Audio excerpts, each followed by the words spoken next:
there's this girl at a party. Let's call her Sarah. Super cute, kind of artsy, says things like, yeah, I'm just like really into energy right now. And there are two guys trying to talk to her. First guy, David. David is the nice guy. He brought the wine, matched it to the snacks, wore real shoes, and he walks up to her like, so, hi. I couldn't help but notice that you were standing near the string lights, and I thought, wow. You know, it just really compliments your whole aura. So he basically says what he thinks she likes to hear. So he looked up quotes on Pinterest in advance. Enter Chet. Chet is 45 minutes late. He smells like Axe body spray and reckless decisions. He fist bumps the DJ, eats the guac straight out of the bowl, walks up to Sarah like, yo, you look like you could destroy me emotionally. Wanna dance? And she does. So David is in the corner, Googling how to develop a mysterious edge, and Chad is out here dancing like a confused crab with scoliosis, and she's into it. She's into it. So being nice gets you thank yous, and being a Chad gets you phone numbers. So what this is about is to stop being humble and making yourself smaller. Ever meet someone who's ridiculously talented, but they act like they just tripped into greatness? Like, yeah, I'm not that good at photography. I'm just messing around with it. My work is okay. Ma'am, your photos made me cry, reflect on my childhood, and made me want to quit my job. They're not just okay. Or this one student who made the entire presentation, wrote the entire report, taught the class, healed the teacher's marriage, and probably solved world hunger. And then they go, yeah, no, this was a group effort. No, Emily. No, it wasn't. This was a solo mission with background dancers. Meanwhile, Chet is out here being like, yeah, I crushed it. I'm just built different. Yeah, built like a paper straw. But still, because of his confidence, he is getting dates, promotions, free coffees. Meanwhile, your humble ass is still waiting to be discovered like your USB stick from 2007. Humility is cancelled. Why? Because right now there are people out here winning with nothing but delusion and a ring light. Now, there are people out there who do nothing except breathe out of their mouth and mispronounce entrepreneur and still have the confidence of a man with a TED Talk and a LinkedIn premium subscription. Why? Because mediocre people are out here winning.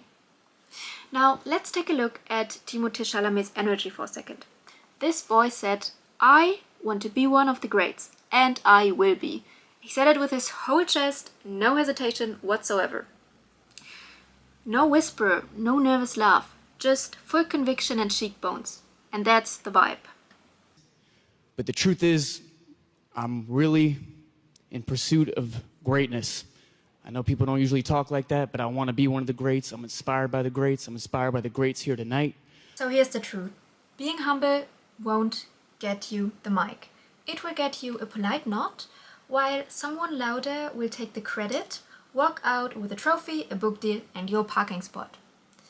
You can still be kind. You can still be grounded. But stop being humble like it's a personality trait. There is nothing brave about shrinking yourself. What's actually brave is to stand up straight and say, actually, I am very good at this, and I am just getting started. Nice people don't change the world. They write emails that get ignored. So, I used to work at this restaurant where every shift 2 people split the floor. So you get your side and they get theirs.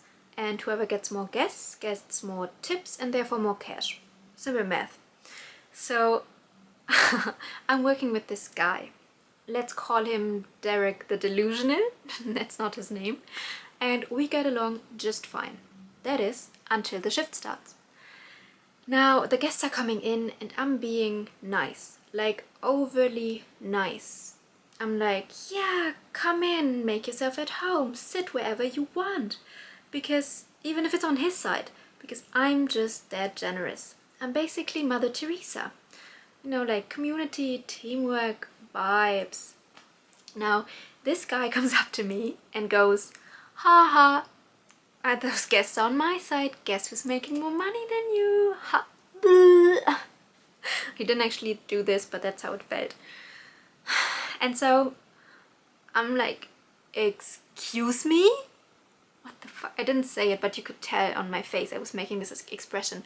And I'm like, I was being nice. I literally placed those people on your side. And he goes, why? What do you expect? This is a game, not a charity. And that's my villain origin story.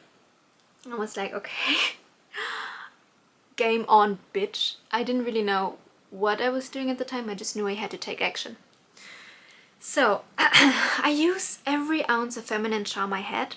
I smiled. I flipped my hair. I laughed with the guests like I was in a rom-com and they were all Ryan Gosling. By the end of the shift, I dragged in tips like a stripper at a bachelor party, while his side looked like a COVID restriction zone. So by the end he comes up to me and is like, okay, what happened to being nice? And I was like, what do you expect? This is a game, not a charity. Yeah, I let him sit wherever he wants, just not near my money. And that's what I'm leaving you with. I want you to know that you can always be kind, but never neglect yourself. Always stand up straight and know that you have skills and strength that you can fully make use of. You don't need to brag, but own them. Own them fully. And that's it. Bye. Hope to see you in the next one. If you like content like this, please like and subscribe. I'd really appreciate it. Thank you.